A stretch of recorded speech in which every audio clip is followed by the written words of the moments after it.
ಕನ್ನಡದಲ್ಲಿ ಮಾತ್ರ ಇರೋದು.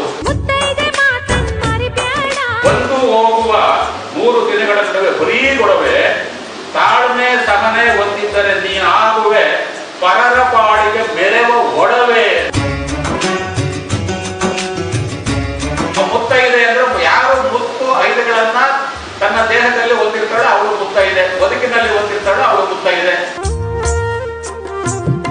ಕಷ್ಟ 1000 ಬರಲಿ, ನಾವಾಡುವ ಮಾತು ಒಂದೊಂದು ಮುತ್ತಿನಂತೆ ಹೊಳೆಯುತ್ತಿರಲಿ, ಬದುಕು ಸದಾ ನಗುವಂತಿರಲಿ.